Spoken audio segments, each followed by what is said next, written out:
Okay guys, so welcome. This is our last kind of hurrah for the alkane reactions that we're going to be focusing on in this course. So at this point we've done substitution, elimination, and then we're going to finish off with addition reactions. And these kind of in a general sense are going to be the reverse of what was happening in an elimination reaction. So in elimination reaction, we were ending up, or we were forming an alkene, while in an addition reaction, we're going to be kind of breaking an alkene and resulting in additional single bonds instead. So elimination, we went from an alkane to an alkene, and this time we're going to be going from an alkene back to an alkane with just our single bonds. And so as you can see, kind of just from the resources that I listed, there are a lot to these reactions. And really the substitution and elimination reactions, I could have listed, probably just as many. And so to keep this a little shorter and maybe a little more direct, we're going to focus on kind of one specific type of addition reactions after we do this sort of general overview. And so our learning targets, again, are to be able to predict the products of an addition reaction using something called Markovnikov's rule, all right?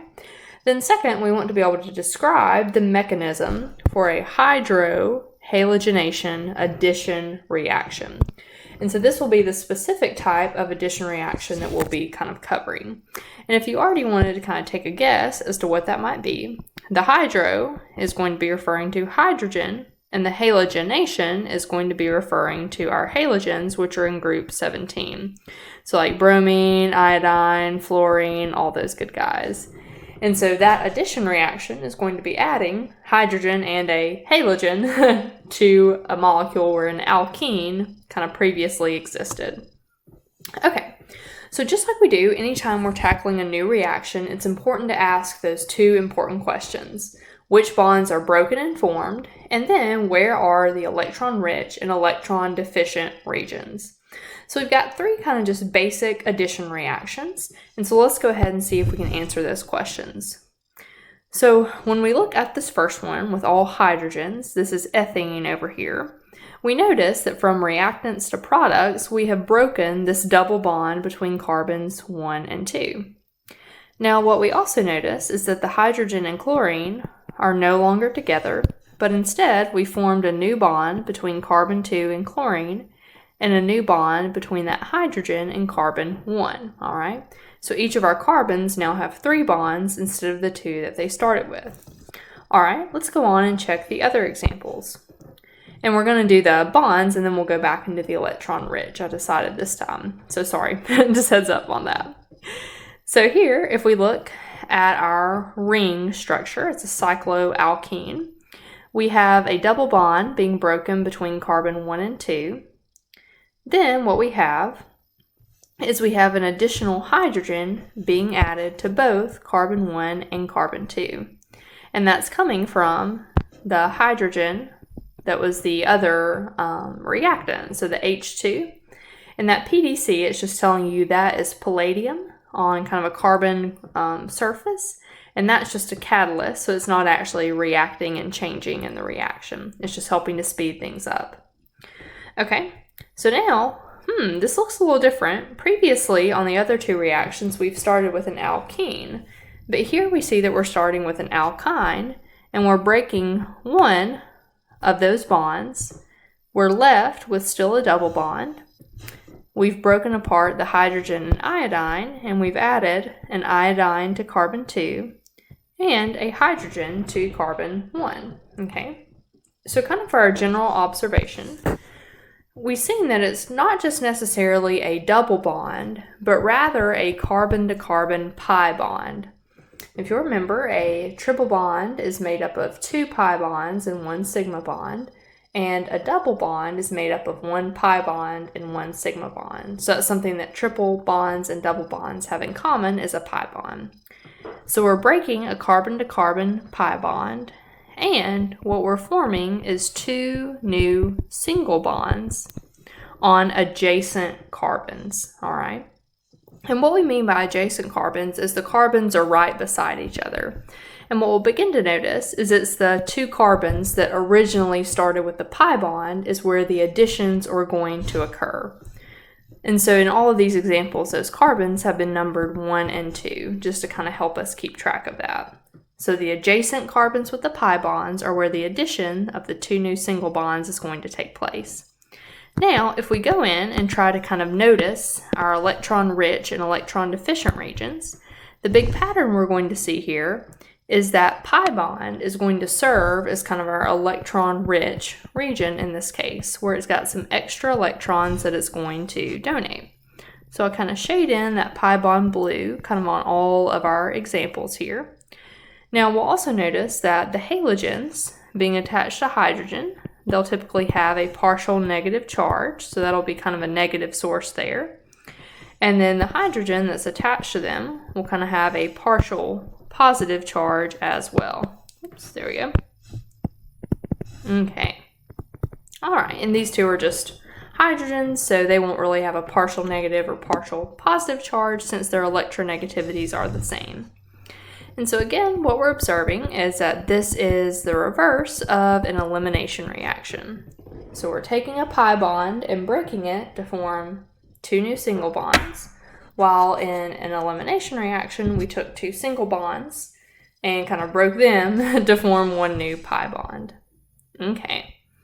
And this is exactly kind of what we've observed from those examples is exactly the general pattern that you see in an addition reaction. And so again, just keep in mind that always what's being broken is a carbon-to-carbon pi bond, all right? And then you end up with two new single bonds to those carbons. And the variations of this, the way they come is just by changing what X and Y are, what you're actually adding on to the single bonds. So you're just changing the groups X and Y, okay? And so what's going to help us kind of as we go forward is making sure we can see or kind of remember the hidden hydrogens that are behind the skeletal structure. So for example, if you see a molecule that's drawn as R, kind of attached to a double bond, remember that on that double bond, you're going to have enough hydrogens to kind of give each carbon 4 bonds. So here, this carbon on the left, it has 1 hydrogen because it already has 3 bonds. The carbon on the right here, it needed 2 hydrogens because it only had 2 bonds from that double bond to start with, okay? And remember that R, that just stands in for the rest of the molecule. It's just abbreviated to kind of condense things. Again, if you see a double bond where it has kind of 2 connections to the rest of the molecule, then you can expect to see 1 hydrogen on either side. If you have a tri-substituted alkene with kind of 3 bonds to the rest of the molecule, you can expect to have 1 additional bond to hydrogen. So let's just kind of be on the lookout for those hidden hydrogens as we go through. Okay, and so now what we're going to do is kind of the rest of the notes, we're going to specifically focus on the hydrohalogenation addition reaction. So again, that's where we're adding a molecule that is a hydrogen attached to a halogen.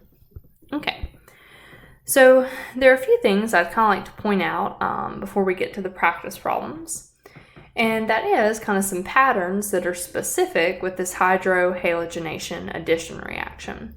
And what I'm going to try to do is see if we can maybe draw on some of your knowledge from the previous lessons and use those to make some predictions about the mechanism before we begin to even, tell you, this is how the reaction works. So let's make some observations here. So we've got our hydrogen and we've got our halogen, bromine in this case, and we're going to add it onto carbons 1 and 2, which are our 2 adjacent carbons that have a double bond. Okay, and so now what we're going to kind of ask is, okay, well, the hydrogen is going to be added to one of these 2 carbons, and the bromine is going to be added to another one. And so we can either, if we kind of look at the bromine can either go on carbon 2 or carbon 1, all right? And so what we're going to find is that if the bromine was added to carbon 2, it would look like this first option. If bromine were added to carbon 1, it would look like the second option. And so in the vast majority of cases, the resulting product that we see is this one right here, where the bromine has been added to that second carbon. Now, let's go over and look at this next example and see what we can find. Again, we have the choice. Bromine can be added to this first carbon or this second carbon. Now, what we see is that, again, the majority of times it's added to the region of the first carbon. And this is what's called a Regio Isomer, and it's just where you have, it's a similar molecule, but the bromine shows up in a different region. For example, here it's on the first carbon, here the bromine is attached to the second carbon, okay? And so we may ask, well, what does the first carbon on this example and the second carbon on this example have in common? And so if we'll look, if you'll notice, the second carbon is attached to 2 other carbons, while this first carbon is only attached to 1. So what we've seen is that the bromine is attached to the most substituted carbon. Let's see if that holds true here as well. In this example, this carbon that bromine is attached to 1, 2, 3 other carbons. While if we look at this second example, this carbon is only attached to 1, 2 other carbons. So again, what we're seeing, the pattern is for the halogen to be added to the most substituted carbon. Now, if we write that down kind of at the top, so the halogen is often added to the most substituted carbon, and then the hydrogen is added to the carbon with the least, with the most hydrogens. And by most substituted carbon, we mean the carbon that's attached to the most other carbon groups, okay? So the carbon goes where there are more carbon groups attached, or the halogen goes where there are more carbon groups attached, and the hydrogen goes where there are more hydrogens already attached to that same carbon. And in other words, when we say there are more hydrogens, that just means it's least or less substituted. Okay. And so I want you to kind of think just for a second and see if we can make a prediction about the mechanism. Where has it been important before to have a carbon with lots of substituents? Does that help to stabilize a positive or a negative charge? Okay, and so if we remember kind of from our substitution and elimination reactions, oftentimes where you had a substituted carbon that was favored, that meant that somehow in the mechanism a carbocation was formed. All right, and that's because if you think back to our previous lessons, if you have a tertiary carbocation, where you have a carbocation attached to kind of 3 other CH3 groups, that's much more stabilized than maybe a primary cation where you just have a positive charge attached to just 1 other CH group. Okay, so we're probably guessing that there's something with the carbocation involved, but let's keep going and kind of follow along here.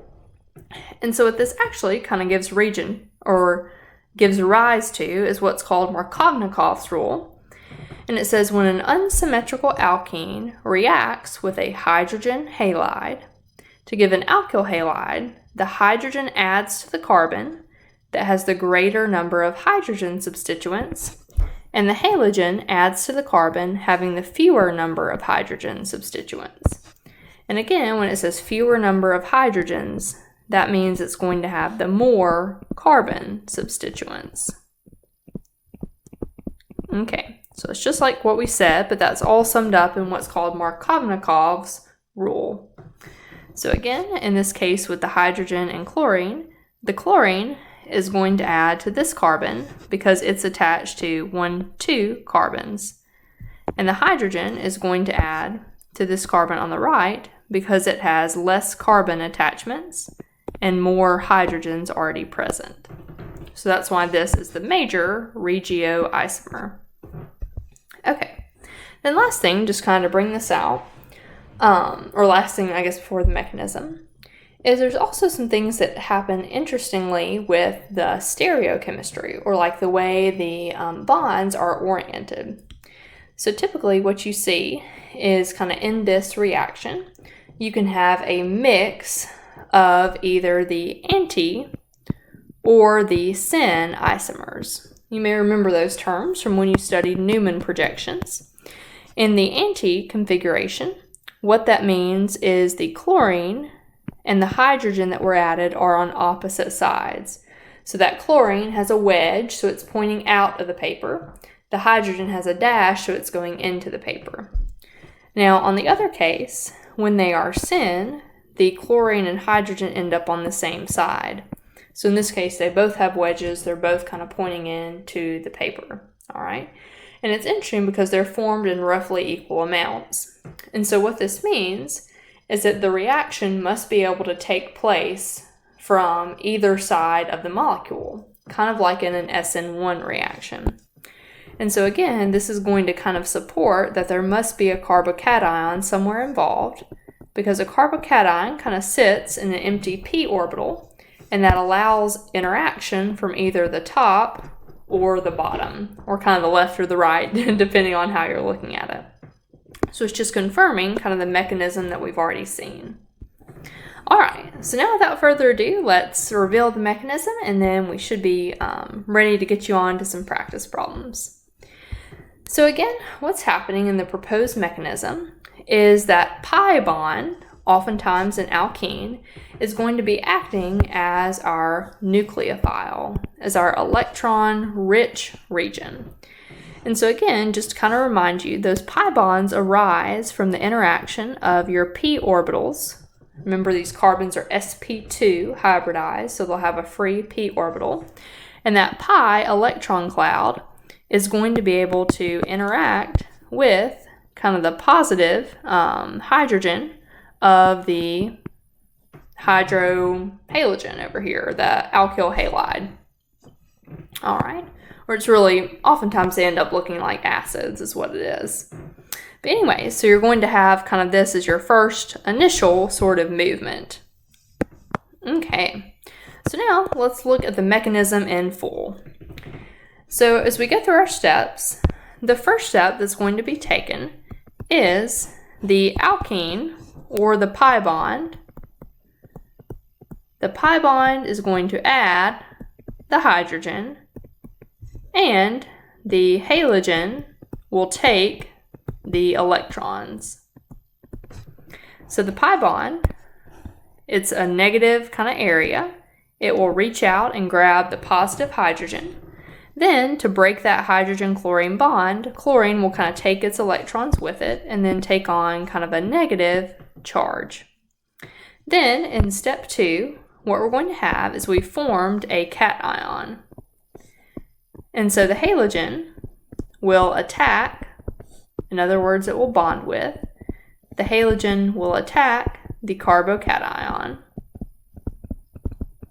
And then that will result in the final addition.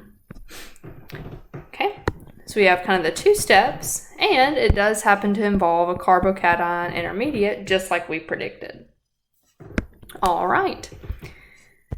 And so again, this is just kind of a little piece on how this kind of explained the patterns that we saw in where the halogen adds, and also how you get the options of both the syn and anti. And again, it all has to do with having that carbocation.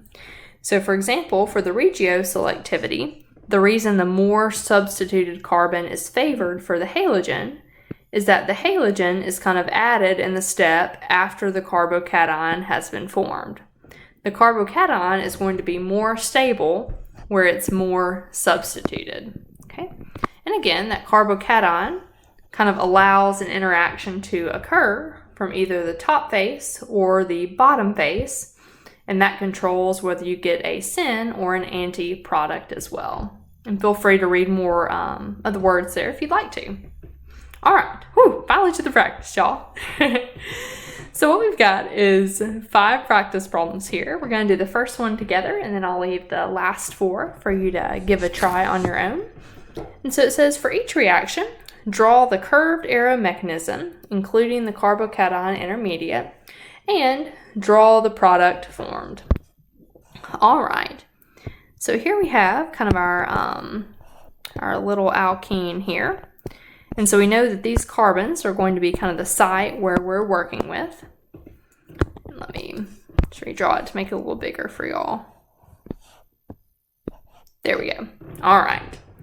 So now we know that the hydrogen is going to be added first, and the double bond will act as a nucleophile to add the hydrogen. And so what we're going to do is kind of draw out our HCl, and we'll get our arrow ready. Our pi bond is going to be able to interact with that positive hydrogen, and that partially negative chlorine is going to kind of take those single bonded electrons that were originally belonging to the hydrogen. So that's kind of our first step.